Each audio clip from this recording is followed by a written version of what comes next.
I'm Adam Sandy, and I'm the roller coaster sales and marketing director for Zamperla.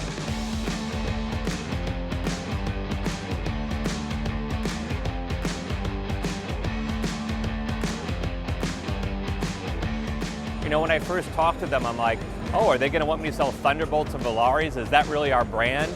But when I talked to Antonio and Alberto, the vision for the division is to really be a leader, not just to have those old rides. You know, they're not really part of us anymore. They're who we were. They're great mechanically, but they weren't as fun. And we want to create rides that are really great mechanically, really good for people that own them, but are also a blast to ride, and really redefine who we are in the coaster space. It actually started 5 years ago when we said, we just want to be a better coaster company. And a lot of money was invested in to get the talent together on the team side and also technology to make better coasters.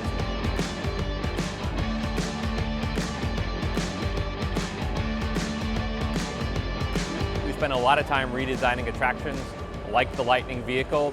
And then yesterday we debuted our Family Throw launch coaster. And the whole goal with that is really to provide something that's fun and marketable, but really seizes that spot that we don't see a lot of rides in. So we see a lot of kiddie stuff at 36, a lot of thrill coasters at 48 inches. As a dad, I have a daughter who loves to ride coasters, but she doesn't have a whole lot to ride at 42 inches. This is something that she's gonna love. It's fast and it's fun, but it's really geared toward her. You know, we've actually got a team of 25 designers back at Zamperla for coasters. We have one of the largest in-house engineering teams in the world for coasters, and a lot of them are enthusiasts too. They love rides, so we're making sure that it's not just something kids can get on, but tweens, teens, young adults, they're gonna like it too. It's a great coaster experience for everybody.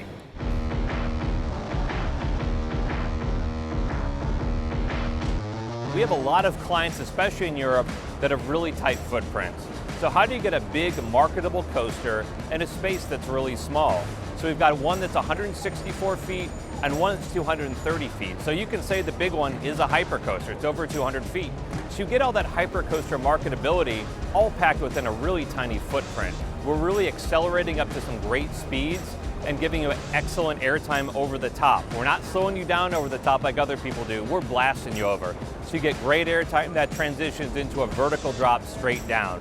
The ride time is excellent, but also I really think that when you think about the double heart, it creates a new icon for a property. So the shape of it is very different than anyone else has, and if you're thinking something that stands 164 or 230 feet, it's going to redefine a property for a very low investment. And we're excited because it also offers good capacity. A lot of these kind of 3 launch concepts, you really only get 500 people per hour, that's it. We can go up to 1,000 if a customer wants it, real numbers. And again, a lot of it's because of the Lightning train. If you look at it, you'll see how wide it is between the rows. That means people can really enter and exit quickly. If you look at this, we have aluminum milled bogies and aluminum milled chassis. So that took away a lot of the weight when compared to the older Thunderbolt vehicle. But it's not just weight, it's also NDT, so non-destructive testing.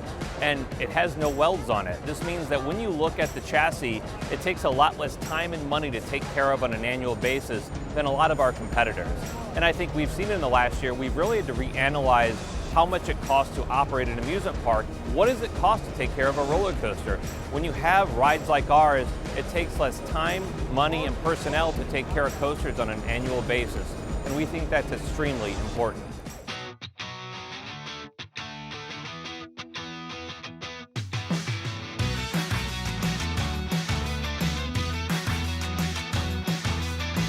How do we take the traditional tower ride and gamify it for kids?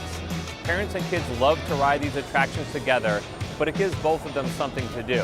So the entire tower spins. It's actually modular, so we can go taller or add more seats. We take you up and kind of weigh you, see how much every car weighs. Then we start moving the vehicles. And the better you are in the timing with pumping down on the switch, the higher you go each bounce. And once you get to the top, you drop all the way to the bottom. It actually has a little nice negative as you're dropping down. It's a blast. I think if you look at our history, right now we're the company to go to for kiddie rides. You know, people sole source their entire kiddie ride collection to us. We're known for that. In the thrill ride world, where are we going? I think we talked about kind of redefining who we are in the coaster space, and then adding water rides too. We have the Super Flume vehicle over here. going to debut at Coney Island next year, and we have the big wave. So we're trying to get in the water ride space too. So if you think about it, we can provide any type of experience you want, any type of capacity you want, and any type of budget you want. And we have, 3 service areas around the world. You can call Italy, the Philippines, or the US 24/7. So if one of our attractions breaks, you have people to talk to also. So we're not only getting more rides, we have great service to back it up.